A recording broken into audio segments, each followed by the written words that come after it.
Bueno, muchas gracias. Una reunión de 1 hora y media aproximadamente y vamos a charlar de los beneficios y de los riesgos en el manejo de la esclerosis múltiple en el contexto de esta pandemia que nos aqueja. Yo creo que lo interesante de esta reunión es poner en perspectiva lo que pasa en nuestro país, lo que les pasa a nuestros pacientes y lo que nos pasa a nosotros los médicos, porque todos estamos un poquito desorientados con el enorme bombardeo de información que tenemos del exterior y, por supuesto, del interior. Con esto quiero decir que creo que muchos hemos estado muy asustados por nuestros pacientes y lo que trataremos de ver en el día de hoy con los 4 speakers que tenemos es de ver si realmente esta problemática es tan enorme como suena a primera vista, cuál es el riesgo para nuestros pacientes, etcétera, etcétera. La siguiente diapositiva es para contarles que esto es una actividad educativa que es apoyada por el Laboratorio Roche, a quien agradecemos enormemente, y quiero aclarar que Roche no tuvo acceso a la presentación. La siguiente. Hola. Sí. Muy bien. Esta va a ser nuestra agenda. Quien primero nos va a dar una charla sobre la relación de esclerosis múltiple y COVID en el mundo va a ser el doctor Raúl Piedrabuena, que todos conocemos muy bien.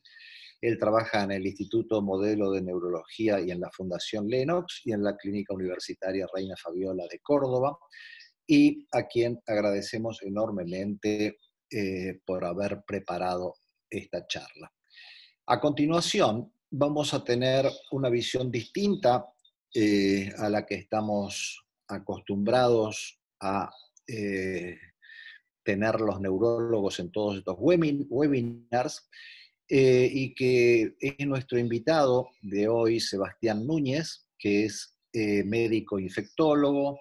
Él trabaja en el Departamento de Infectología del Sanatorio Güemes, así como en el Comité de Epidemiología del Sanatorio Güemes, y nos va a contar específicamente cómo ven ellos la problemática en Argentina, también en Córdoba, porque él miró los datos de Córdoba y nos va a contar qué pasa o cuántos pacientes serían esperables encontrar en Argentina y en Córdoba, basado en un trabajo que acabamos de publicar la semana pasada en Multiple Sclerosis and Related Disorders, que después se lo vamos a poner a disposición, que es un trabajo, un cálculo estadístico matemático que creemos que es muy útil para ponernos en esa perspectiva. A continuación, Liliana Patruco nos va a contar cuál es la experiencia de pacientes con esclerosis múltiple y que contrajeron COVID-19 estando tratados con ocrelizumab. Y finalmente, Juan Ignacio Rojas, que es integrante de SEMBA y trabaja en CEMIC, en Buenos Aires, nos va a decir unas palabras sobre el manejo de la esclerosis múltiple en el entorno de esta pandemia, aspectos prácticos, beneficios y riesgos, y también de la necesidad a la oportunidad que podríamos tener en este momento para iniciar tratamientos o para continuarlos, etcétera, etcétera. Me parece que el contenido de hoy va a ser bastante interesante, sobre todo porque vamos a tener aspectos novedosos, que es lo que nos interesa mostrar en todas nuestras actividades. Así que muchas gracias a los speakers, muchas gracias a Roche nuevamente y muchas gracias, obviamente, al selecto auditorio que tenemos hoy en día. En la siguiente diapositiva yo creo que ya tenemos los títulos de el doctor Raúl Piedrabuena, quien nos va a contar entonces qué pasa en esclerosis múltiple y COVID en el mundo. Raúl, la pantalla y los micrófonos son todos tuyos. Y yo me voy a mutear y voy a sacar el video para ver de tener una óptima señal. Gracias, muchas gracias Raúl por eh, compartir con nosotros esta discusión. Bueno, muchas gracias, Edgardo, por la presentación. Gracias a Juan, Liliana, Guillermo, a Semba por la invitación a participar de este webinar. Por supuesto, a Pía y a Karina y a Roche por el apoyo de este tipo de actividades. Y bueno, un poco hablar de la relación que hay entre esclerosis múltiple y esta novedad que hemos tenido durante este año, que es la infección por COVID-19. La siguiente. Sabemos que este nuevo virus que hemos conocido un poco, que es el coronavirus, que se denomina así por la apariencia que tiene a la microscopía electrónica, y que sabemos que es un virus que está envuelto en un genoma de ARN de una sola cadena y que en humanos, teóricamente o en general, da una infección del tracto respiratorio, que en la mayoría de los casos es leve, y que puede pasar desapercibido solo como un resfriado común. Siguiente. Asimismo, lo que ha sucedido en estos 6 meses realmente han sido una gran cantidad de contagios, hasta los registros de ayer, más de 10 millones de casos con infección COVID-19, con un poco más de 500.000 muertes y 5 millones de recuperados, con algunas estadísticas también en Argentina de 59.900 casos, 1.200 muertes y más de 20.000 casos recuperados. Esto es muy dinámico y va cambiando continuamente. Esto siguiente, esto un poco surgió, ustedes saben, en Wuhan, en China, donde se publicó un trabajo con los primeros 200 casos aproximadamente, y en el cual un poco se dividía también a que el COVID podía producir compromiso neurológico, principalmente del sistema nervioso central, generalmente asociado a stroke, pero también algunos casos en los cuales podía haber un compromiso del sistema nervioso periférico y compromiso muscular. Y en este registro que hicieron de manifestaciones neurológicas, prácticamente la tercera parte de los pacientes que se habían infectado con COVID-19 en Wuhan habían presentado alguna manifestación neurológica.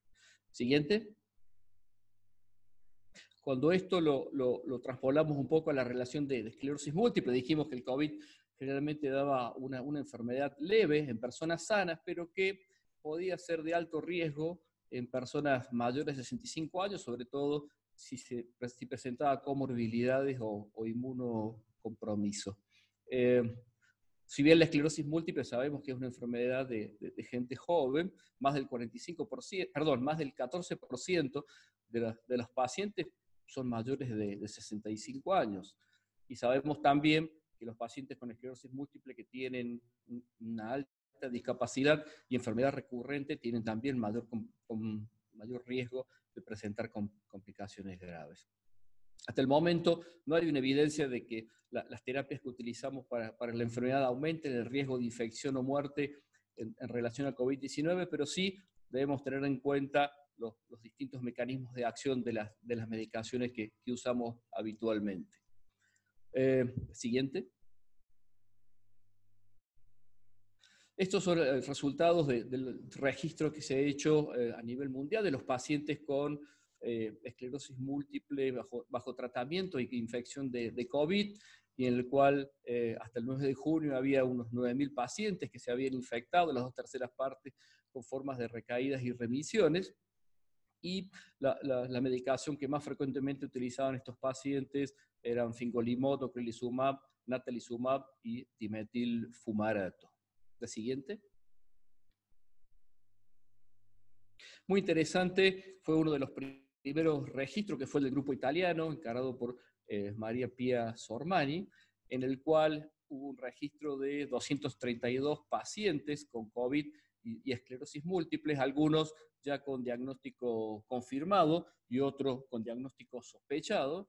Y algunas características importantes son la edad, siguiente, que un poco más de 40 años, el promedio de edad de los pacientes, El tema de la discapacidad, un promedio de DCS siguiente de 2.6, y otro elemento me parece importante son los tratamientos que recibían, en el cual, fíjense que la mayor parte de los pacientes estaban con dimetilfumarato o fingolimod, los cuales, como sabemos, son drogas que producen linfopenia y que podría también colaborar a que este grupo tuviera más chances de infección.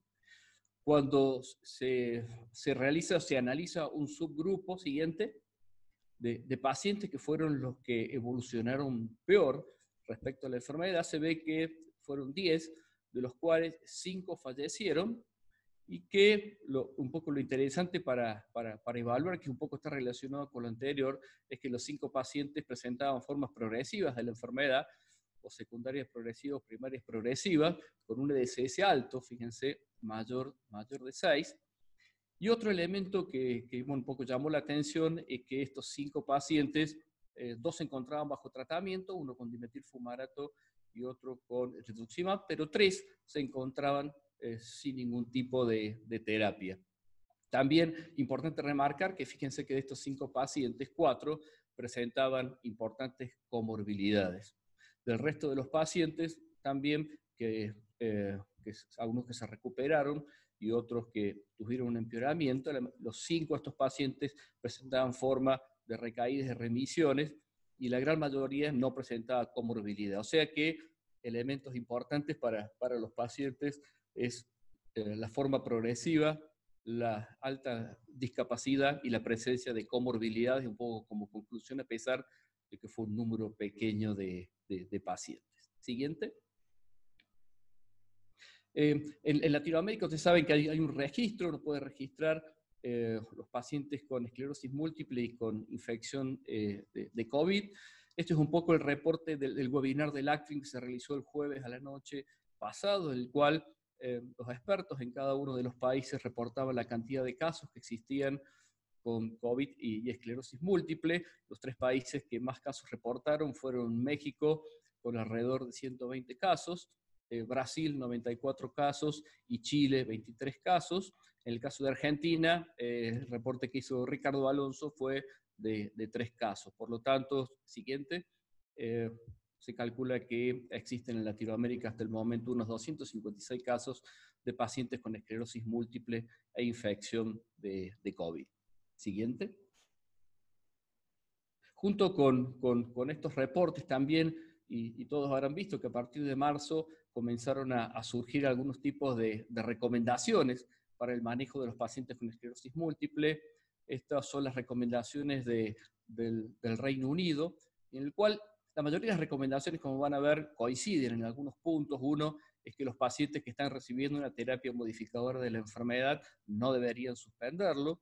Los que están bajo tratamiento, por ejemplo, con interferones, acetato de glatiramer, teriflunomida o dimetilfumarato, deberían mantener el tratamiento, ya que no son drogas tampoco inmunosupresoras. Los que reciben natalizumab tampoco, o sea, también deberían mantener su esquema con un seguimiento muy estricto. En cambio, aquellos pacientes que reciben drogas que tienen una mayor inmunosupresión, como alentosumab, cladribina y ocrelizumab, deberían ser considerados si se requiere o no retrasar la dosis siguiente, ya que, como dijimos, pueden afectar el sistema inmunológico. En esto, y como vamos a ver en varias de las recomendaciones, siempre el neurólogo experto en el manejo de estos pacientes debe evaluar el riesgo-beneficio de o posponer una dosis, pensando en cómo puede afectar también en la enfermedad del paciente. Para otras drogas, como fingolimod y también en parte como natalizumab, hay que tener cuidado muchas veces cuando se suspende por el efecto rebote que puede tener en la actividad de la enfermedad. La siguiente.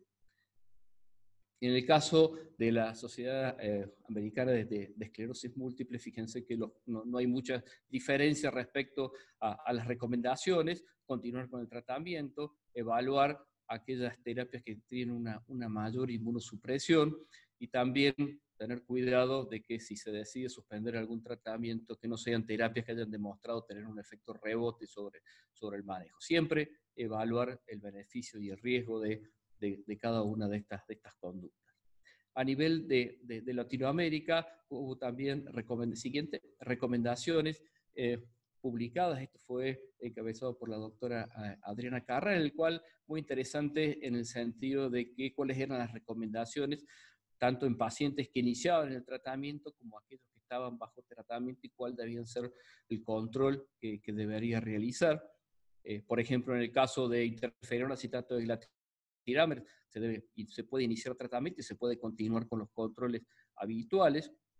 Lo mismo un poco sucede con dimetilfumarato y teriflunomida, debiendo también tener algunos cuidados respecto a los controles, tanto para inicio como en seguimiento. En el caso de natalizumab, dejarlo un poco circunscripto a aquellos pacientes que tuvieran alta actividad de enfermedad para su inicio, y en aquellos que ya están bajo tratamiento, una alternativa es utilizar la dosis extendida en aquellos pacientes que fuera necesario, por supuesto siempre con los controles de farmacovigilancia como son la solicitud del virus JC cada 6 meses. En el caso de fingolimod y alemtuzumab es un poco distinto, habría que intentar no iniciar tratamientos o retrasarlo todo lo que se pudiera, y si existiera alguna otra opción de tratamientos que fuera útil para ese paciente, en el caso de iniciarlo, y los pacientes que ya están bajo tratamiento, en el caso de fingolimod, un control muy estricto respecto al laboratorio, y en el caso de alemtuzumab, si ya se encuentra entre el primer y el segundo año de infusión, se puede retrasar hasta 18 meses el segundo ciclo de ser necesario.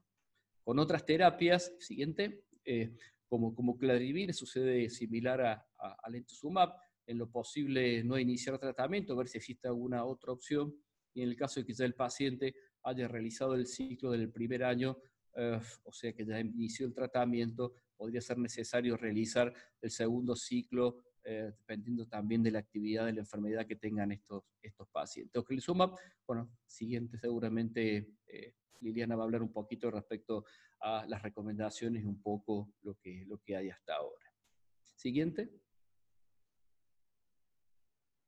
Por último, este trabajo americano de Berger y Amit Baror, que en general las recomendaciones todo similar. Me pareció interesante la última columna, y establecen cuáles son los riesgos de tener una forma severa de COVID con un compromiso respiratorio importante, dependiendo de los tratamientos. Y bueno, interesante saber que con interferón acetato de glatirámer prácticamente no aumenta el riesgo, que ese riesgo es probablemente bajo con casi todas el resto de las terapias, salvo con el tema de alemtuzumab, sobre todo si el paciente ha iniciado se ha hecho el ciclo muy recientemente, ¿no? en los primeros meses, ¿no? Me parece interesante como un factor pronóstico de severidad este hecho. La última, por favor. Un poco, para concluir, el tema de establecer qué hacer con el tratamiento, si en algunos casos se puede justificar el retraso de las infusiones, suspensión de la terapia, siempre teniendo en cuenta con qué paciente estamos enfrente, saber que la gran mayoría de lo que estamos utilizando no existen evidencias, sino que son la mayoría opiniones de expertos y deben ser considerados como tal, y por supuesto lo que decíamos, la decisión junto con el médico tratante, el experto en el manejo de pacientes con esclerosis múltiple, que debe establecer realmente los riesgos y beneficios que puede tener las distintas terapias que utilizamos, ¿no? Bueno, muchas gracias.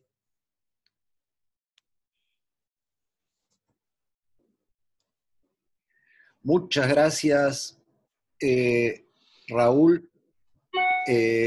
Espectacular tu presentación, que nos llevó a ver qué pasa en el mundo, qué pasa en Latinoamérica, donde evidentemente, por lo que Raúl nos enseñó, pasan cosas muy distintas. Raúl también nos habló de las opiniones de expertos en el mundo, algunas de Latinoamérica, y lo que yo quisiera que discutamos al final, donde haremos todas nuestras preguntas, es si en la Argentina debemos adoptar estas normas, si podemos usar otras, y sobre todo teniendo en cuenta que no se trata de una Argentina, sino que tenemos muchas Argentinas. Como veremos hoy, la realidad del área metropolitana de Buenos Aires, donde pasan aparentemente las peores cosas, no es la misma que la de Córdoba, bueno, que nos va a contar Sebastián. Sebastián Núñez, como les contaba antes, es así como en todos los programas de televisión, ahora cada uno tiene su experto. Sebastián Núñez es el experto exclusivo de SEMBA, del que nos sentimos muy orgullosos, y quien nos va a contar qué pasa en la Argentina, basado en un trabajo del que obviamente fue de los principales autores. Así que, Sebastián, si estás ahí, te escuchamos con mucha atención y ansiedad. Hola Edgardo, ¿qué tal? Hola a todos. Me presento, yo soy Sebastián Núñez, soy infectólogo del Sanatorio Güemes de Buenos Aires y miembro del Departamento de Investigación Epidemiológica del Sanatorio. Y bueno, ante todo, gracias a SEMBA por la invitación y a Roche por hacer posible este encuentro que creo que va a ser muy enriquecedor. Voy a apagar la cámara si se escucha mejor el audio. Sí. Bien. Bueno, lo que me toca hablarles a mí en este rato es un poco la epidemiología de la enfermedad por coronavirus, COVID-19, y qué relación puede tener eso con la esclerosis múltiple en nuestro país. Y esta charla surge de la pregunta acerca de si es probable o con qué frecuencia podemos llegar a encontrar pacientes con esclerosis múltiple e infección por SARS-CoV-2 en nuestro país. La siguiente. Bueno, todos los datos que voy a mostrar son actualizados hasta el día de ayer y las fuentes del Ministerio de Salud de Nación en este caso, y algunos datos los adaptamos a Córdoba, siendo que la charla que nos compete hoy es en esta provincia. Lo que vemos es algo que probablemente ya conozcan todos. Hasta el día de ayer hay casi 60.000 casos confirmados de COVID-19 en Argentina, 59.900. Tienen a la izquierda de la pantalla un gráfico de densidad donde se ve que los colores más oscuros son donde más casos hay y corresponden a la capital federal y a la provincia de Buenos Aires. Siguiente, por favor. Estos dos distritos, particularmente el AMBA, que corresponde a la capital, más los barrios del conurbano que rodean a la capital federal, concentran más del 90% de los casos de COVID del país. Entonces, a la hora de hablar de COVID en Argentina, vemos que el mapa es bastante heterogéneo. Siguiente, por favor. Y esto no solo lo vemos en el número total de casos, sino que también lo vemos en la dinámica de los nuevos casos que se van generando, de la transmisión que existe en los distintos distritos. Lo que vemos en naranja es la curva de casos de AMBA, que vemos que ya desde abril que se despega del resto del país y tiene una velocidad de crecimiento, una velocidad de duplicación mucho más acelerada que la del resto del país, que sigue una suerte de meseta, mientras que la curva de AMBA entró en una pendiente que todavía no encuentra techo hasta el día de hoy, a partir de abril. Siguiente. ¿Cuál es la situación en Córdoba? En Córdoba, también hasta el día de ayer, tenemos 638 casos confirmados de COVID-19. Siguiente, por favor. Que corresponde a 1% de los casos nacionales, aproximadamente, un poquito más del 1%, con una incidencia de 19 casos por 100.000 habitantes en la provincia de Córdoba. Siguiente. Que en relación a la incidencia del país, que es de 131 por 100.000 habitantes, es aproximadamente 7 veces más pequeña que la incidencia global del país, que está influenciada principalmente por el AMBA. Siguiente, por favor. Acá vemos los casos al día de ayer en la provincia de Córdoba. Siguiente. Lo que vemos, al igual que en muchas otras provincias, es que los casos se concentran en los grandes centros urbanos, y en el caso puntual de la provincia de Córdoba, más de la mitad de los casos se encuentran en Córdoba capital. Siguiente. Entonces, a partir de esta pregunta que nos hicimos, si era posible estimar el riesgo de infección por SARS-CoV-2 en pacientes con esclerosis múltiple, es que surgió este estudio que publicamos y que posteriormente les vamos a compartir, en el cual intentamos estimar precisamente el riesgo de encontrar pacientes con esclerosis múltiple e infección por COVID. El estudio lo hicimos teniendo datos hasta el 3 de junio, y por eso los números que vamos a mostrar, que son los que están publicados, rápidamente quedaron desactualizados, dado que el marco del estudio es AMBA, con lo cual en menos de un mes casi que se triplicaron los casos, y nuestros números, bueno, han quedado un poco desactualizados. De todas maneras, los actualizamos al día de ayer y ahora se los voy a compartir. Hasta el 3 de junio teníamos en el AMBA 121 casos por 100.000 habitantes de COVID-19, y según estudios de prevalencia de esclerosis múltiple, publicados en 2016 por el grupo de SEMBA, la prevalencia de la enfermedad en el AMBA también era de 38.2 pacientes por 100.000 habitantes. Siguiente. Bien, esta primera estimación en crudo nos da que hay 4.6 pacientes con esclerosis múltiple y COVID por 10 millones de habitantes en el AMBA. Tomando como base el censo del 2010, hay aproximadamente 12 millones de habitantes en el AMBA, con lo cual no había mucho más que 5 pacientes, teóricamente, en el AMBA en ese momento hasta el 3 de junio, con COVID y esclerosis múltiple. Pero también conocemos que existe un subdiagnóstico importante de la enfermedad por coronavirus, que según distintos modelos lo han ubicado hasta el del 85% para Argentina, el subdiagnóstico, con lo cual ese 4.6 sobre 10 millones de habitantes corresponde al 15% de los casos de coronavirus reales o totales, aunque no observados. Entonces, contemplando este subdiagnóstico, para ese momento teníamos teóricamente 38.3 casos de esclerosis múltiple de COVID en 10 millones de habitantes, con un intervalo de confianza que va desde el 15 hasta un poquito más del 40, lo que da en términos absolutos 49 pacientes concretamente al 3 de junio con ambas patologías, y con una velocidad de generación de los casos de un caso de COVID en pacientes con esclerosis múltiple cada 2.116 casos de COVID en el AMBA. Siguiente, por favor.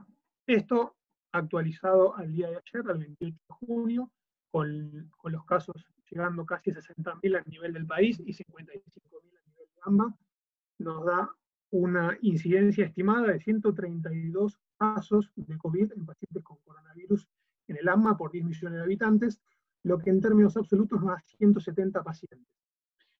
Esos son 170 pacientes totales, y si tenemos en cuenta que hay un subdiagnóstico del 85%, es posible que solo conozcamos 15% de esto, es decir, que conozcamos un poquito más de 20 de estos pacientes, si es que los conocemos. La fuente del subdiagnóstico es diversa y es amplia, pero obedece a algunos factores como los siguientes. Por empezar, hasta 2/3 de los pacientes pueden tener casos asintomáticos de coronavirus, con lo cual los pacientes pueden nunca consultar y nunca ser testeados para detectar la infección. Estudios en Capital Federal, sobre todo en los viajeros que retornaban de Europa en marzo y que eran alojados en hoteles, pudieron hacer estudios de cero prevalencia y se determinó este número. 2/3 de los pacientes que dieron positivos para coronavirus no tenían ningún síntoma al momento del hisopado. Esto se ha replicado también en otros escenarios, en otros países, y se cree que la proporción de pacientes asintomáticos es mucho más grande que la de pacientes sintomáticos. Así que esa es una fuente de subdiagnóstico importante. La segunda fuente de subdiagnóstico importante son las limitaciones en el testeo, en la distribución, en el acceso, en la disponibilidad de los test, de los kits de laboratorios que cuenten con la tecnología adecuada. Así que esa es otra fuente importante de subdiagnóstico en el AMBA y en nuestro país en general.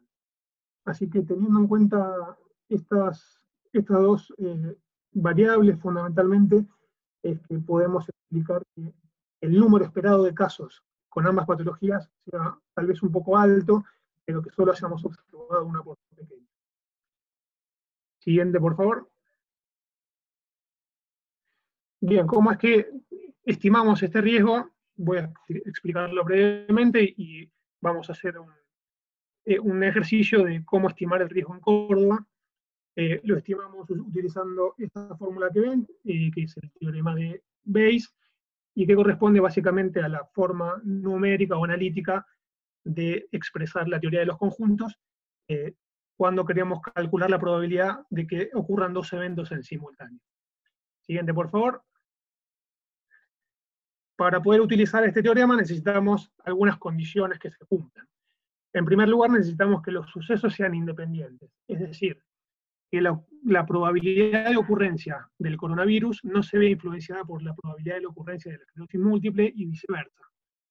Entonces nos planteamos, ¿es correcto mantener este supuesto? ¿Los pacientes con esclerosis múltiple tienen más o menos riesgo de adquirir el coronavirus? Acá me gustaría diferenciar dos cosas que a veces noto que se puedan mezclar cuando se habla de coronavirus. Una cosa es el riesgo de infectarse y otra cosa es el riesgo de desarrollar cuadros severos. Acá no estamos hablando de la severidad de la presentación clínica, sino simplemente de adquirir el virus. Entonces, al plantearnos si los sucesos son independientes, uno podría pensar, bueno, si los pacientes con esclerosis múltiple tienen más contacto con el sistema de salud, podrían estar en un mayor riesgo, pero finalmente nos pareció que era más adecuado pensar que es al contrario, que probablemente los pacientes que conocen que sus tratamientos pueden tener algunas consecuencias a nivel de su sistema inmunológico, que hayan cuidado más, hayan salido menos, hayan respetado más la cuarentena, con lo cual, a lo sumo, si no se cumple que son independientes, se cumple con un sesgo en menos, con lo cual mantuvimos este supuesto como correcto. El siguiente supuesto que tenemos que hacer es si se distribuyen aleatoriamente los dos eventos, es decir, esclerosis múltiple y COVID, y este supuesto no se cumple desde ya. Es conocido que dentro de las distintas provincias y dentro del AMBA hay zonas, clústeres, con alto número de casos, con mayor proporción de casos en esa población, a diferencia de otras zonas con menor transmisión, como por ejemplo son los barrios vulnerables. Mantuvimos este supuesto porque, en primer lugar, no contamos con datos de prevalencia de esclerosis múltiple dentro del AMBA. No contamos con datos a nivel de distritos o partidos o localidades o barrios, con lo cual hubiese sido imposible hacer una estimación. Uno podría suponer que la prevalencia de esclerosis múltiple es homogénea dentro del AMBA y no hay una mayor diferencia entre distritos y localidades, con lo cual eventualmente, conociendo la incidencia de COVID en distintas zonas dentro del AMBA, uno podría hacer estimaciones un poco más precisas para una zona en particular. Esto hubiese sido interminable y hubiese sido un cálculo por cada zona o partido o localidad, con lo cual hubiese perdido practicidad. Así que este supuesto no se cumple, pero lo mantuvimos en orden para hacer las estimaciones. Y a nivel de las estimaciones que podemos hacer en Córdoba, debemos suponer que la prevalencia de esclerosis múltiple es similar a la de AMBA, que esta sí está calculada, está publicada y es del orden de 38 casos por día. La verdad que no la conocemos, no hay estudios de prevalencia de esclerosis múltiple en Córdoba. Sí hay algunos otros estudios, además del de AMBA, en Santa Fe y en Salta, que no muestran prevalencias muy distintas a las de AMBA, así que mantuvimos el supuesto de que la prevalencia de esclerosis múltiple es similar en Córdoba, es similar a la de AMBA para hacer los cálculos. Y por último, siguiente por favor.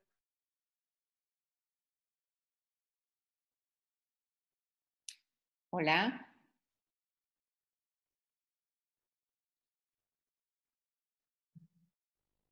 El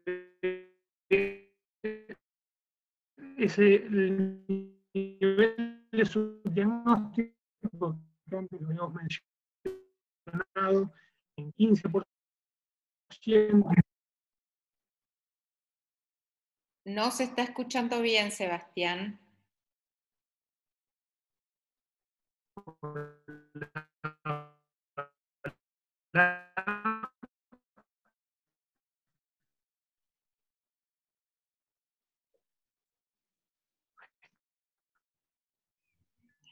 El Ahora, diagnóstico de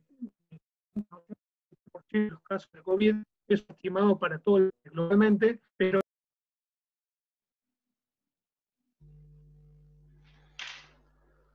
Estamos de vuelta, parecería, ¿no? No, lo perdimos. Sebastián. se quedó sin señal, me parece. Sí. hola. Lo tenemos.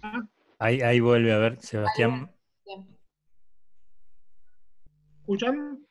Sí, ahora sí. Sí. Perfecto.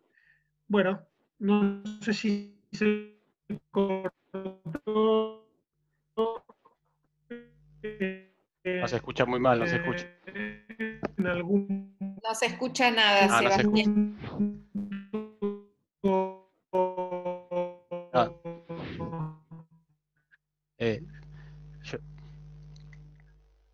Sobre esta diapositiva Seba, no se escucha nada. Yo creo que no lo tenemos, lo perdimos por ahí. Podríamos avanzar y ver si retoma, porque no se lo escucha, lo estamos perdiendo demasiado. Sí, yo voy a tratar de conectarme con él fuera de la web, a ver si mejora su señal, pero sugiero que sigamos adelante.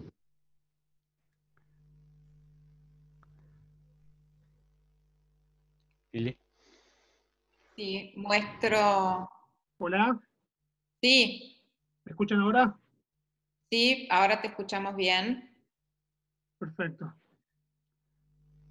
Bueno, no sé si se cortó en algún punto de esta diapositiva o la anterior.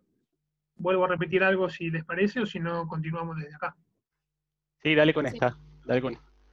Bien, bueno, una vez explicado el método y cómo es que hicimos las estimaciones, volvemos a los casos con los números de Córdoba, que teniendo en cuenta una incidencia de COVID en Córdoba de 19 casos para 100.000 habitantes y una prevalencia de esclerosis múltiple similar a la de AMBA, eso nos da que el estimado de casos observados puede ser de 0.7 en 10 millones de habitantes. Córdoba tiene aproximadamente 3.500.000 habitantes, con lo cual es muy posible que no se observe ningún caso, ¿sí?, conocido, y teniendo en cuenta que solamente conocemos el 15% de los casos totales de COVID, el estimado de casos totales sería de 4.6 para 10 millones de habitantes. Siguiente. Esto es lo que les mencionaba, 3.500.000 habitantes según el censo de 2010.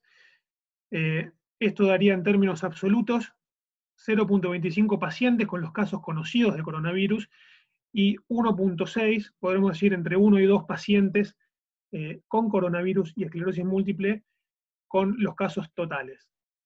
Como conclusión, la gran mayoría de los casos de COVID-19 se encuentran en el AMBA, más del 90% de los casos del país.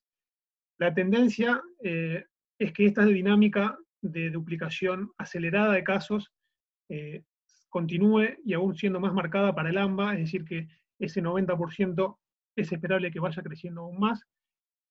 La probabilidad de infección por SARS-CoV-2 en pacientes con esclerosis múltiple parece baja, y concretamente en Córdoba podría haber 1 o 2 pacientes con esclerosis múltiple y COVID hasta el día 28 de junio, aunque algunos de estos pacientes podrían no conocer su condición de infectado por SARS-CoV-2. Gracias. Perfecto, muchísimas gracias, Sebastián, por esta interesante presentación y por lo que contás en cuanto a lo esperable o lo que deberían esperar los neurólogos que manejan esclerosis múltiple en la provincia de Córdoba. Retomo un poquito yo la conducción porque recién Edgardo Cristiano me acaba de decir que no está teniendo señal, Así que ahora yo lo que le voy a contar en los siguientes minutos es acerca de la experiencia de pacientes con COVID-19 y que se encuentran bajo tratamiento con ocrelizumab. ¿Me están escuchando todos bien, verdad? Sí. Muy sí, bien. Liliana, perfecto. Perfecto, entonces seguimos. Obviamente el contexto actual de pandemia que existe ha generado y nos ha generado a nosotros los neurólogos nuevos desafíos en el manejo de pacientes con esclerosis múltiple. Y una de las preguntas que surge en este contexto es si estos pacientes, y específicamente aquellos tratados con ocrelizumab, tienen un riesgo incrementado de contraer infecciones. Infecciones en líneas generales o infecciones generales, y después vamos a hablar específicamente de lo que ocurre con COVID. Cuando nosotros miramos el total de infecciones que existe, y eso lo van a ver a la izquierda de la pantalla, y que es un grupo de pacientes tomado del registro de British Columbia, vemos cuáles son las tasas reportadas de infecciones a nivel de tracto urinario, respiratorio, intestinal, aquellas infecciones a nivel de piel o tejido subcutáneo y sepsis. Y a la derecha vemos las infecciones que han sido reportadas para la población expuesta a ocrelizumab. Entonces, si nosotros vemos lo reportado a nivel global de pacientes con esclerosis múltiple y lo reportado también para tracto urinario, respiratorio, piel, sepsis e infecciones a nivel de intestino, las tasas de infección son absolutamente similares, con lo cual podríamos plantear de la base que no están más expuestos a contraer infecciones globales la población expuesta a tratamiento con ocrelizumab. Si ahora miramos específicamente las infecciones respiratorias, que son las que pueden verse con mayor frecuencia en pacientes tratados con ocrelizumab, y analizamos lo que ocurrió en los estudios OPERA 1 y OPERA 2, que son las formas recaídas de esclerosis múltiple, y a la derecha de la pantalla lo reportado para las formas primarias progresivas, vemos que inclusive comparándolas con interferón, como fue en el caso de los estudios OPERA 1 y OPERA 2, o incluso con placebo, no existe una gran diferencia o un mayor riesgo de contraer infecciones respiratorias serias por estar bajo tratamiento con ocrelizumab. Por lo tanto, podríamos decir que desde un punto de vista general, los pacientes con ocrelizumab no estarían más expuestos a contraer infecciones si los comparamos con la totalidad de población con esclerosis múltiple. Ahora bien, podemos también plantear que un grupo de estos pacientes pueden contraer la infección por SARS-CoV-2, y entonces, ¿qué es lo que ocurriría en ellos? Para todo esto tenemos que tener datos. Como contaba Raúl, hay algunos datos que han sido publicados, como es este, del grupo italiano, donde esta cohorte de 232 pacientes, cuyo primer reporte se hizo en el mes de abril y se actualizó ahora en junio, nos muestra que los 57 pacientes que fueron positivos para COVID, y esto significa que teníamos resultados por PCR y no simplemente por la clínica, muchos de ellos estaban tratados. Y vamos a ver que hay una gran variedad de terapias que fueron utilizados, y si miramos específicamente, 26 pacientes del total de esta cohorte estaban recibiendo tratamiento con ocrelizumab. No está todavía bien establecido cómo definir la severidad de la infección por COVID-19, pero los autores la dividieron en leve, severa o crítica. Leve, que eran aquellos que no tenían neumonía o era una neumonía leve; severa, donde ya había compromiso de la función respiratoria; y crítica, obviamente, aquellos que requerían una unidad de cuidados intensivos. De estos pacientes, o dentro del grupo severo y crítico, se incluyeron solamente 10 de los 232 pacientes. En el gráfico de abajo están solamente aquellos 6 que requirieron internación en una unidad de terapia intensiva.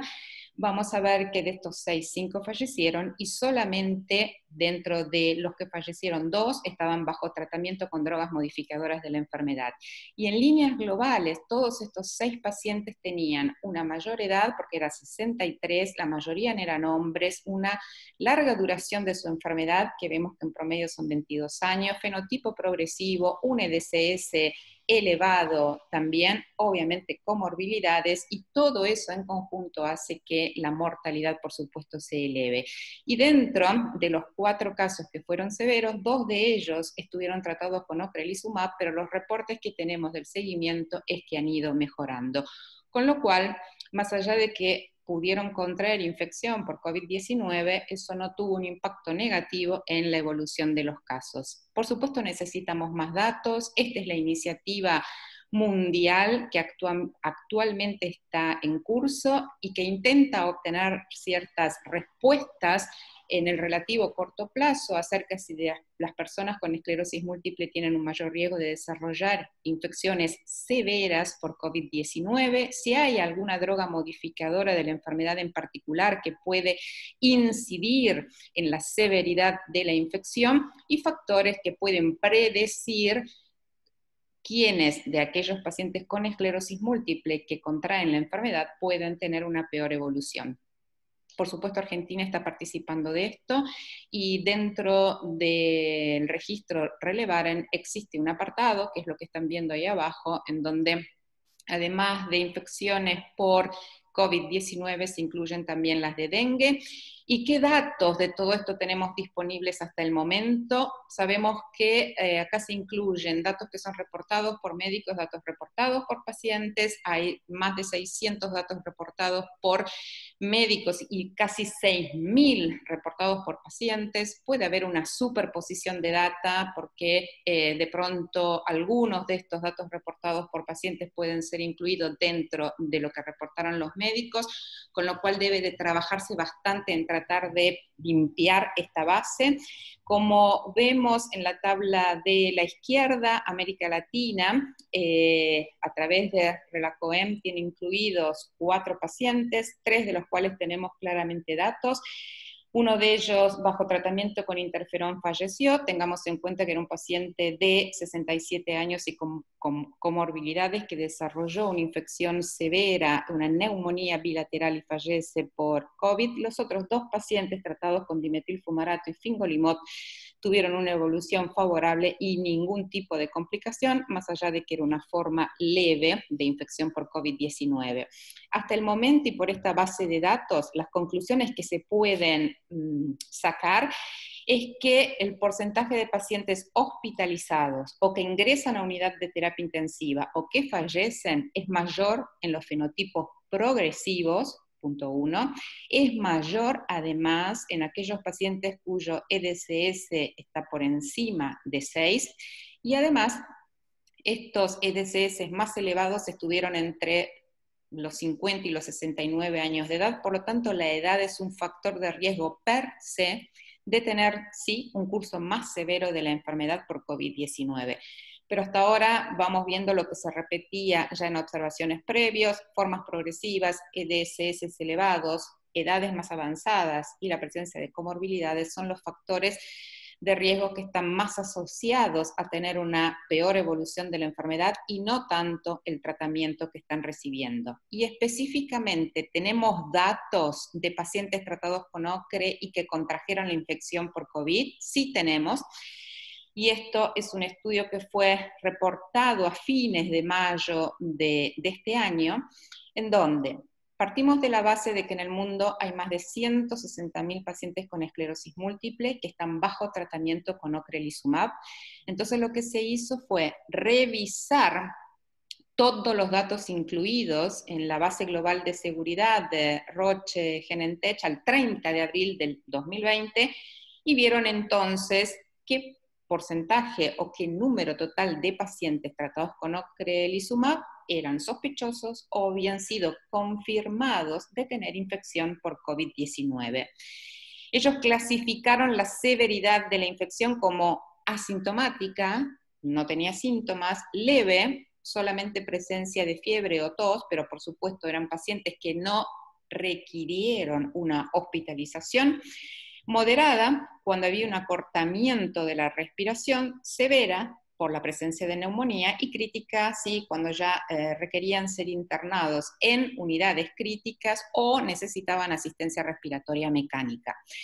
La otra observación interesante que hicieron es el tiempo medio transcurrido entre la última dosis recibida de ocrelizumab e inicio de la infección por COVID fue aproximadamente unas 12 semanas y media, y el tiempo medio de exposición a ocrelizumab y el inicio de la infección también fue variado, con un promedio de 84 semanas, de manera tal que pacientes que iniciaban o que ya llevaban un tiempo tratados con ocrelizumab podían desarrollar infección por COVID. De los casos confirmados, que fueron 74, como vemos en esta gráfica, la gran mayoría eran mujeres, el fenotipo más frecuente, el de recaídas.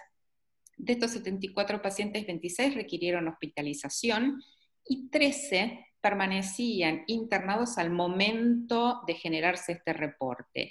5 de ellos críticos, o sea que estaban en unidades de cuidados intensivos, 8 severos, con compromiso respiratorio, pero sin requerimiento ni de asistencia respiratoria mecánica ni terapia intensiva, sino que estaba dado por la neumonía. Pero no se registra ningún caso fatal, ni cuando surge esta publicación, ni con las actualizaciones que tenemos hasta el momento.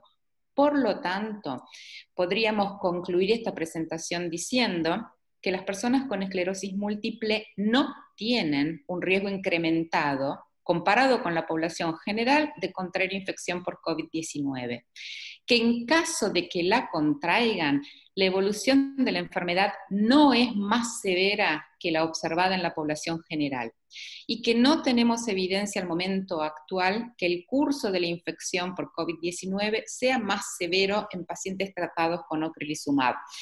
Y esto es importante, sí, es importante porque al momento de decidir iniciar un tratamiento, obviamente, tenemos la seguridad o la certeza a partir de la data con la cual contamos en este momento de que va a ser seguro poder iniciar un tratamiento con ocrelizumab, que no necesariamente deben de posponerse o de retrasarse los ciclos de ocrelizumab, ya que esto podría tener un impacto negativo en la evolución de la enfermedad, porque de hecho si planteamos tratamiento con ocrelizumab es porque son formas activas de la enfermedad, que deberemos tener un poquito más de cuidado en los fenotipos progresivos, sobre todo en aquellos con comorbilidades o factores de riesgo, pero que dentro del ambiente controlado, como es las unidades de infusión, el riesgo de que eventualmente puedan contraer la infección va a ser muy bajo. Y con esto les agradezco que me hayan escuchado. Yo no sé si vos, Edgardo, volviste a recuperar Acá estoy. Muy bien, entonces te dejo el micrófono, la pantalla y todo en tus manos. Bien. Bueno, muchas gracias, Sebastián, y muchas gracias, Liliana. Creo que fueron muy claros. Les vamos a hacer algunas preguntas al final, después de escuchar a Juan Rojas, que trabaja en SEMBA y trabaja también en CEMIC, que es un hospital universitario de Buenos Aires, que nos va a hablar del manejo de la esclerosis múltiple en el entorno de la pandemia, y nos va a hablar desde un punto de vista práctico qué deberíamos hacer en el que hacer nuestro diario en el manejo de los pacientes, ya sea en el control de su enfermedad, en el inicio de tratamientos, qué hacemos cuando estos pacientes tienen brotes, etc. De todos modos, creo que va a ser muy interesante una discusión final, si la tenemos, después de haber escuchado todos estos puntos de vista, y sería buenísimo si pudiéramos llevar a lo que es la Argentina y a sus distintas provincias el manejo racional de esta enfermedad. Así que, Juan, gracias, Edgardo. Muchas gracias. Gracias por la presentación. Mi parte, yo creo que lo más importante, lo ha comentado, por un lado Raúl, mostrando la parte de afuera, los aspectos de afuera. Lo de Sebastián creo que es fundamental. Yo voy a tomar uno o dos mensajes que me parecieron muy, muy interesantes. Yo no lo había visto, la presentación de Sebastián, y sobre todo lo de Liliana. Así que lo mío va a ser como una especie más focal de resumen. La próxima, Liliana. Esta situación sin dudas nos cambió a todos y nos puso ante determinados desafíos en el manejo del paciente, pero sin olvidar los aspectos prácticos que mencionaba Edgardo, es decir, ¿qué hacemos con el paciente cuando nos llama o lo vemos en el consultorio y nos está diciendo que si tiene que venir o no al consultorio? La próxima. Y uno de los puntos sobre lo cual más hemos trabajado en este tiempo, desde el comienzo de la pandemia y todas las restricciones, pasó por el acceso. Esto fue uno de los puntos en los cuales más nos enfocamos en intentar mantener el acceso a los tratamientos de los pacientes, así como aquel paciente que empezaba el tratamiento, de que se lo proveyeran.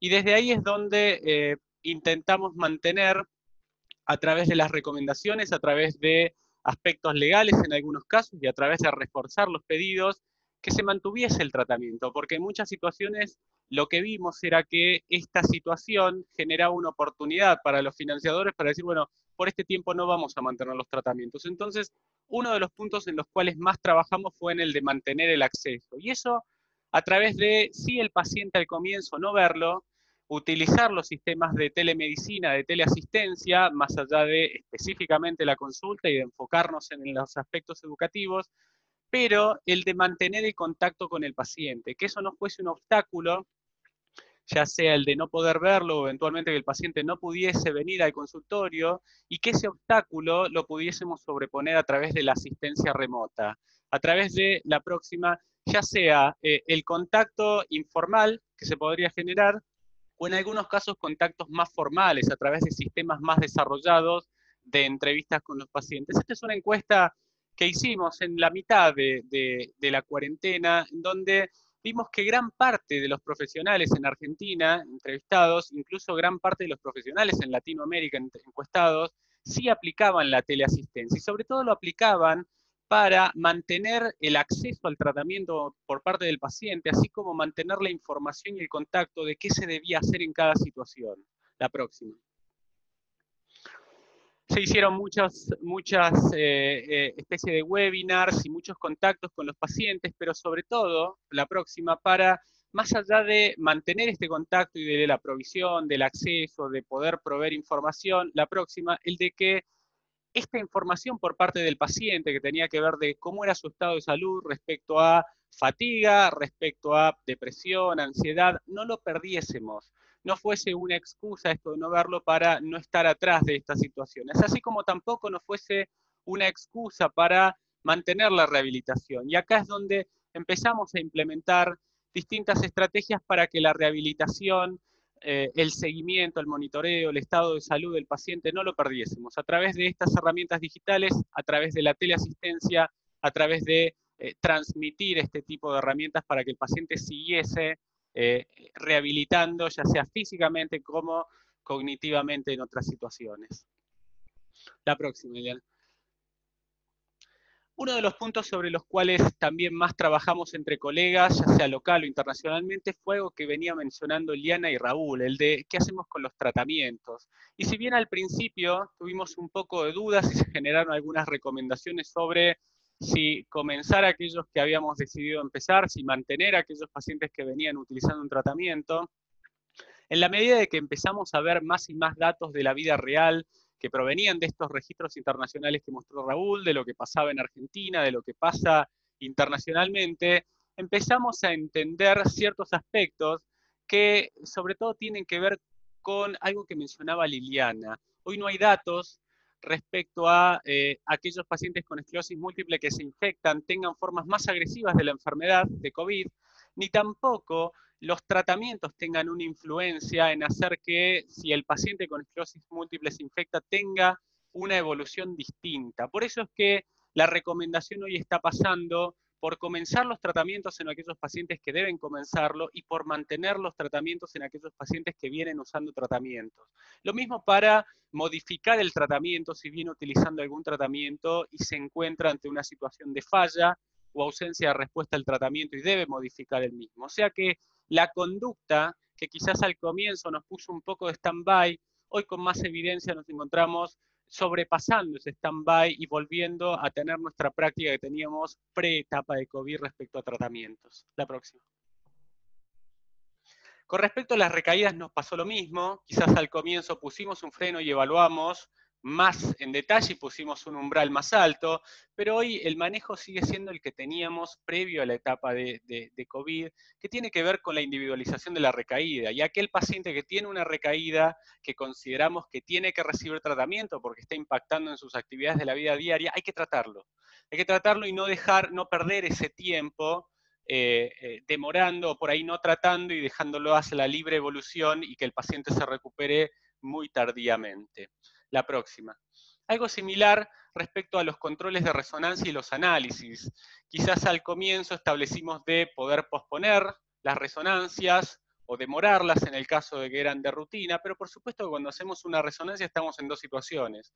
Por un lado, el paciente tiene actividad, ya sea el diagnóstico o en el seguimiento, y nos enfrentamos ante una situación de o hacer un diagnóstico o modificar un tratamiento, o sea que si tiene actividad y estamos pensando en la resonancia, no hay que demorarla, la resonancia nos va a permitir tomar una conducta si es ya sea mantener o cambiar un tratamiento. Y por otro lado, la resonancia de rutina, aquella resonancia que le indicamos al paciente a los 6 meses de haber empezado un tratamiento o cada 12 meses, hay que hacerla, porque esa resonancia nos lleva a tomar conducta. Y hoy tomamos conducta con la resonancia. Por eso es que esto de posponer, en algunos casos, como por ejemplo podemos llegar a pensar, bueno, hasta que pase la cuarentena o la pandemia en Buenos Aires, y por ahí acá se levanta en septiembre, octubre, y el paciente pasó 18 meses sin hacerse una resonancia, y en todo ese tiempo fue acumulando lesiones y perdimos tiempo.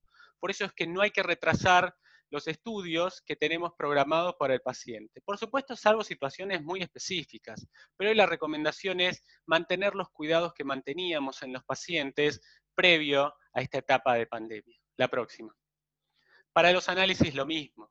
Quizás en un comienzo los demorábamos o decidíamos posponerlos, pero hoy entendemos que no tiene sentido y en algunos casos nos permiten tomar decisiones, ya sea para modificar un tratamiento o para ver si estamos viendo un efecto adverso, que no debiéramos posponer. Por eso es que la recomendación es la de mantener los controles que manteníamos antes. La próxima. También tenemos datos de embarazo y lactancia. No me voy a meter tanto con esto, solo saber que si se da la situación, el paciente con esclerosis múltiple cursando un embarazo se infecta, hoy tenemos datos un poco de la evolución, y esa evolución no difiere de los datos que vemos de la evolución de pacientes sin la enfermedad. O sea que vemos la misma evolución de los pacientes que no tienen la enfermedad, que los marcadores de mal pronóstico de distinta evolución no pasan ni por la enfermedad ni por los tratamientos, sino que pasan por aspectos de las comorbilidades que mencionaba Liliana en algunos de los registros, así como Raúl. La próxima. Quizás de modo concreto, 3 o 4 mensajes que yo tomo de esta parte más operativa tiene que ver con algo que mencionaba Sebastián, el riesgo de infección, incluso en situaciones en donde la incidencia es alta de la infección por COVID, como es el área metropolitana de Buenos Aires, es baja en pacientes con esclerosis múltiple. O sea, la probabilidad de que un paciente con esclerosis múltiple se infecte en zonas donde la incidencia de COVID es alta, es baja. Y cuando llevamos ese riesgo a ciudades o provincias en donde la incidencia es baja, es todavía más baja la probabilidad de que un paciente con esclerosis múltiple se infecte. Por otro lado, en aquel paciente que se infecta, hoy tenemos datos internacionales y locales de que su infección no va a ser distinta a la que tendría una persona sin la enfermedad, independientemente también del tratamiento. O sea que puede venir usando cualquiera de los tratamientos que usamos y eso no va a modificar el curso de su infección. Y más, sobre todo con los datos que presenta Liliana, mostrando en este caso datos específicamente de ocrelizumab, en pacientes con esclerosis múltiple y que se infecta, en donde estos datos fuertes de la vida real nos muestran de que los pacientes no tienen una evolución distinta de la infección, no tienen una evolución distinta de su enfermedad. Y con respecto al manejo, estos datos de las cohortes en pacientes de vida real que se han infectado nos muestran de que nuestro manejo no tiene que diferir a lo que hacíamos antes de la pandemia. El paciente, si tiene que empezar un tratamiento, lo tiene que empezar; si tiene que mantener un tratamiento, lo tiene que mantener; si tiene que hacer los controles, los tiene que hacer, porque hoy entendemos de que la enfermedad, esta enfermedad inflamatoria, neurodegenerativa, que progresa desde el comienzo de la enfermedad, es mucho más agresiva de lo que le puede pasar al paciente si se infecta. De ahí en priorizar el tratamiento y el manejo de la enfermedad, sin dudas, teniendo en cuenta el contexto y utilizando toda esta información para tomar decisiones. Creo que no tengo más. Esta es la última. Gracias. Lili. Bueno, muchas gracias, Juan. ¿Me escuchan o se volvió a cortar este asunto? Bien. ¿Me escuchan? Bien. Sí, te escuchamos bien. Sí, perfecto, bueno, Edgardo. A mí Sí. se me borró toda la pantalla, pero por lo menos tenemos audio. Muchas gracias, Juan. Creo que Juan hizo una muy buena síntesis de lo que deberíamos hacer en la práctica diaria, pero bueno, está ahora abierta la discusión para que nuestros colegas y amigos de Córdoba nos digan qué piensan, cómo viven ellos esta situación, qué les parecieron esos números que nos mostró Sebastián. Bueno, no sé, lo que quieran. Tenemos 15 minutos, si quieren, para seguir, para discutir estos temas. Así que aquí estamos.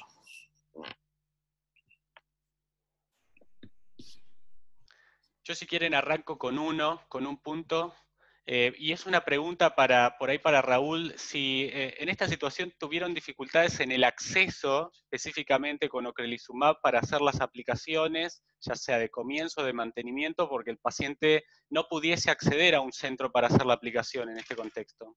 ¿Se encontraron con eso? No, dificultades no. Yo creo que vos lo sintetizaste muy bien, en el sentido de que lo que un poco hacíamos en marzo o en abril fue cambiando, ¿no? Esto fue muy dinámico por las conductas, y más Córdoba, que dentro de todo fue bastante tranquilo. O sea, al principio los pacientes con ocrelizumab, sobre todo aquellos pacientes que debían iniciar con forma progresiva, a lo mejor le retrasamos un tiempo su tratamiento, pero no así las formas RR, porque, como decía Liliana, son formas activas y tampoco podemos arriesgar un poco lo que es la progresión de su enfermedad. Te diría que desde hace un mes y medio hemos normalizado absolutamente todo, tanto las formas progresivas primarias, inclusive con inicios de tratamiento también, y que respecto a la unidad de infusión, el hospital de día, en la Reina Fabiola, que es donde yo lo hago, no ha habido casos de COVID, por lo tanto ha funcionado normalmente y no ha habido tampoco ninguna dificultad para programar las infusiones, ni tampoco en lo relacionado a acceso a la medicación con las obras sociales o con las prepagas, ¿no? Lo cual sea tanto los pacientes que inician como aquellos que han tenido que infundirse por segunda y tercera infusiones, no ha habido ninguna dificultad en el suministro de la droga. Creo que es importante y era un temor que existía también de qué podía suceder. Clarísimo. Sí, a mí me pareció sumamente interesante, y algo que quería recalcar es la importancia de los datos que presentó Sebastián, sobre todo porque nos da una idea no solamente de lo que es esperable para la zona del AMBA, que obviamente sabemos que como concentra la gran mayoría de los casos, podemos tener un mayor número de pacientes infectados, sino después el análisis que hace para cada región en particular o para cada área en particular, como en este caso en la provincia de Córdoba, donde, considerando la situación, uno esperaría 1 o 2 casos.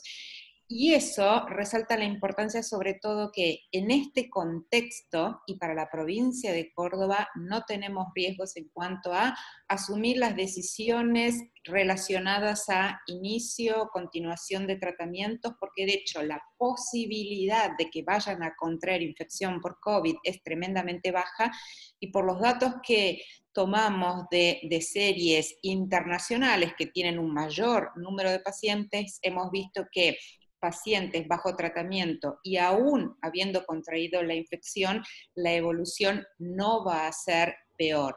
Por lo tanto, contando con datos regionales más datos tomados de la experiencia, eso nos ayuda muchísimo a que ganemos confianza al momento de tomar nuestras decisiones.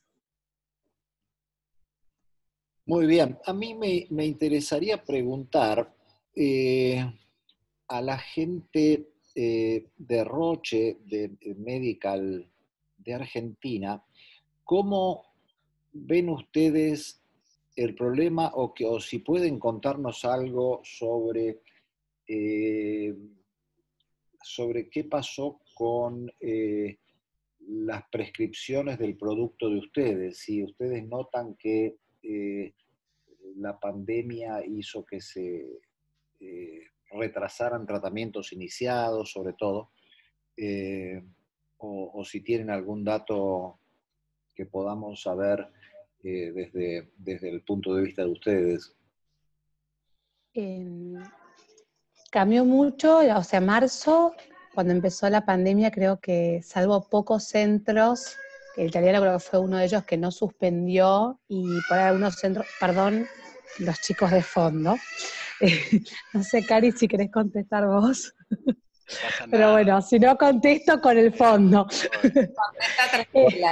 No hay problema. Perdón, 7:30 ya es como que no puedo pedir un silencio más.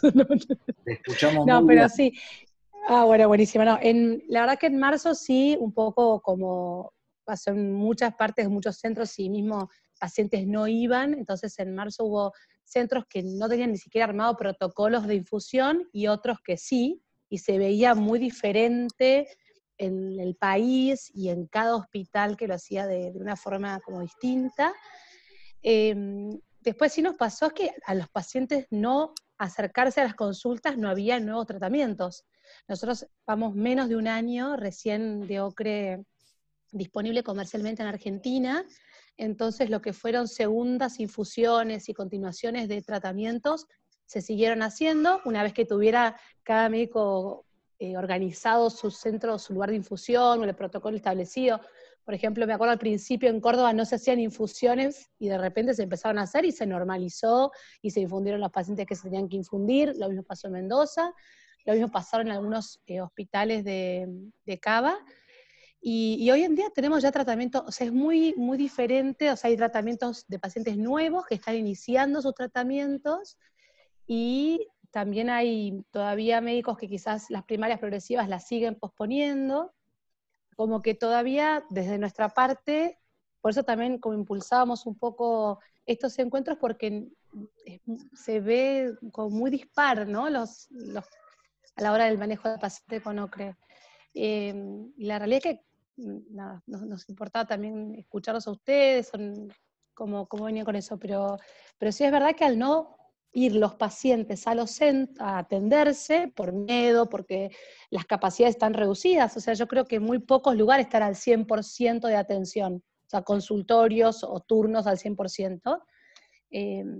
Nada. También preguntarles a ustedes, muchos pacientes tuvieron de inicio nuevo de tratamiento durante este tiempo?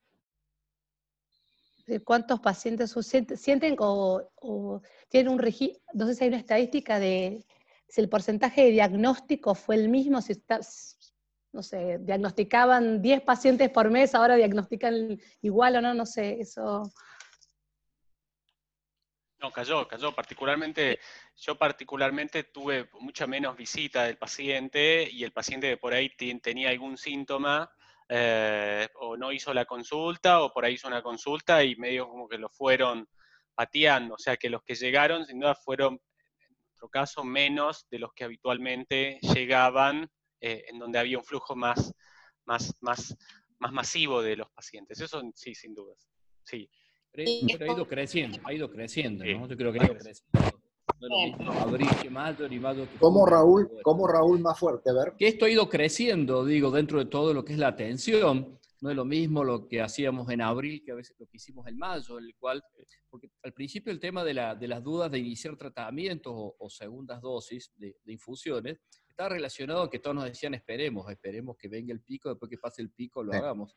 Y el tema es que el pico no llegaba, entonces tenemos pacientes a veces con formas muy activas o progresivas mismas, ¿no? y en el cual no sabemos hasta cuándo teníamos que esperar, y creo que en el caso de Córdoba, yo creo que nunca más que esto se ha visto lo regional que ha sido todo esto, ¿no? El Córdoba está un poco más tranquilo, a lo mejor lo que es ustedes, nos tranquilizó un poco y ahora está absolutamente normal, tanto los inicios como las segundas infusiones de los distintos tipos de tratamientos, ¿no? Sí, yo indudablemente coincido también con ustedes, obviamente que cayeron las consultas. Decía Juan, uno tiene que garantizar a todos los pacientes el acceso a la salud. En estos momentos, por supuesto, todos estamos limitados a la, pero teleconsulta es una herramienta. Hemos visto desde estoy de acuerdo, no le puedo hacer el examen neurológico, pero por lo que el paciente relata, uno puede tener idea de cuántas recaídas ha tenido o no, y uno se hace una idea de cómo estaría su examen físico por lo que cuenta de los defectos. Pedir la resonancia, que el paciente después comparte y vemos, y los laboratorios que se necesitan previo realización o inicio de un tratamiento también se pueden hacer, uno ve los resultados, establece si es necesario alguna vacunación y demás, y después decide el tratamiento, que uno lo puede conversar también por telemedicina e iniciarlos.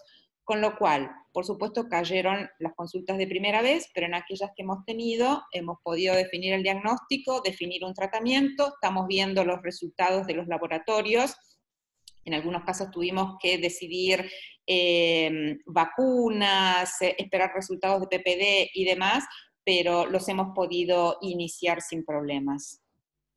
Por eso refuerzo esto, ¿no? Y que decía Juan, garantizar el acceso al sistema de salud, eso es fundamental, y obviamente no posponer las decisiones terapéuticas porque eso van a ir en detrimento de la evolución de la enfermedad, ¿no? Y sobre todo tengamos en cuenta que la mayor parte de los datos que nosotros recibimos vienen de afuera, en ciudades, en continentes en donde el comportamiento de la infección fue diferente. Entiendo que en Argentina está aumentando y de manera significativa el número de casos, pero concentrados en una sola región. De manera tal que al momento de tomar las decisiones tengamos en cuenta cuál es la realidad epidemiológica de la zona donde estamos. Y que en la mayoría de los casos posponer un tratamiento va a terminar dando como resultado secuelas que van a ser irreversibles en los pacientes. Con las medidas de cuidado necesarias, tenemos que seguir adelante. Sí, más preguntas o reflexiones. Lo que a mí me llama la atención tremendamente es cuánto hay de inútil en nuestros actos médicos presenciales, ¿no? O dicho de otro modo más amigable, ¿cuánto podemos hacer en forma teleasistida, digamos, bueno, de esta manera, que sirva del mismo modo para nuestros pacientes? Obviamente nadie duda que ver a un paciente, sobre todo la primera vez, evaluarlo, revisar a un paciente para ver si ha progresado o no, es importante presencialmente, pero ¿cuánto de todo esto podemos hacer por esta vía y cuántas cosas podemos hacer sin tener al paciente presencial, ¿no? Yo creo que el aprendizaje que vamos a tener con esta pandemia es que vamos a ahorrarle tanto tiempo a los pacientes en visitas, en seguridad, en lo que significan traslados, riesgos de caídas, etcétera, por visitas que yo creo que son inútiles realmente, ¿no? Obviamente con esto no estoy diciendo que la presencia del médico no sea necesaria en muchas situaciones, pero que, y tal vez desde lo psicológico es muy importante a veces ver al paciente, darle la mano, darle un abrazo, etcétera, todo eso que ya conocemos. Pero digo, ¿cuánto otro podemos hacer por estas vías y cuánto haremos en el futuro después de esta pandemia por estas vías? Repito, que nos ahorre tiempo a nosotros y le ahorre riesgos innecesarios al paciente en lo que hace a traslados. Obviamente todos nos preguntamos Sí. cuál va a ser la repercusión económica de eso en nuestros ingresos, ¿no? Porque los médicos vivimos también de las consultas y de ver pacientes, digamos.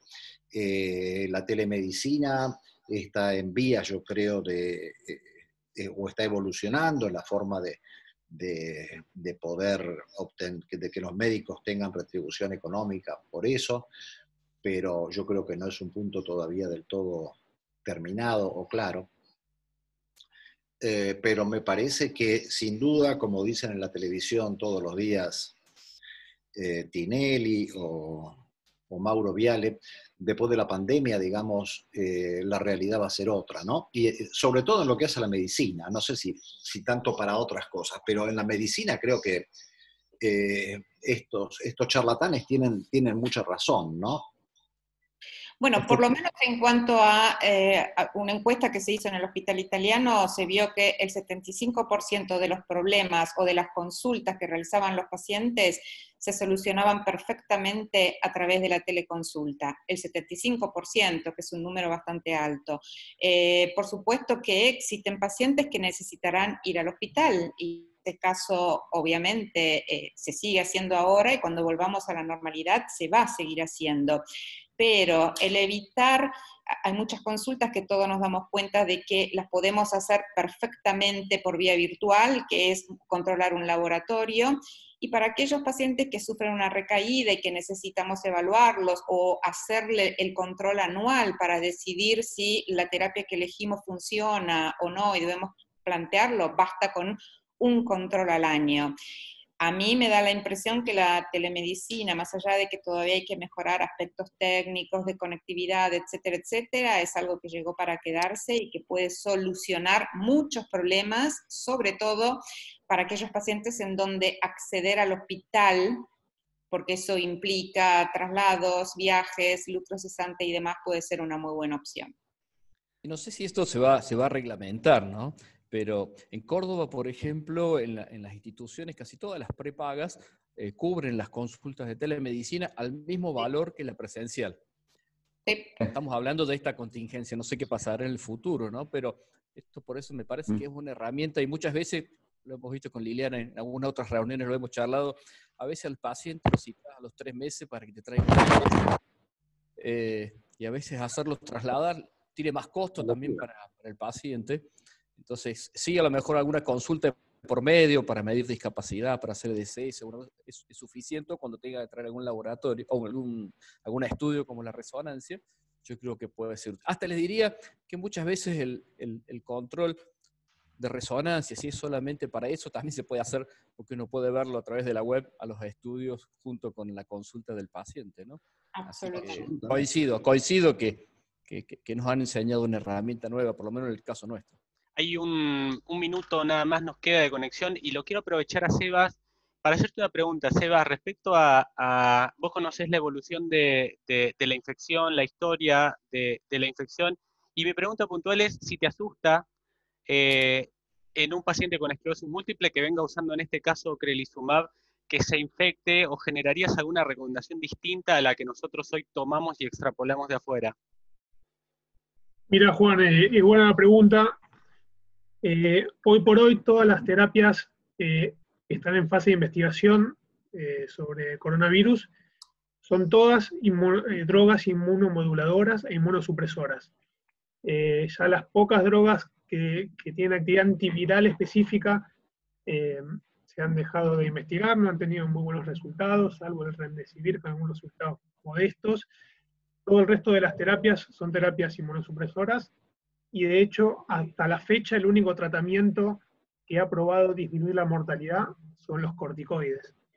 Así que, en principio, si bien, por supuesto que hay drogas que tienen efectos sumamente específicos en distintos pasos del sistema inmunológico, de la respuesta inmunológica y inflamatoria, si bien son específicos y no es lo mismo cualquier droga inmunosupresora, la línea terapéutica viene por ese lado.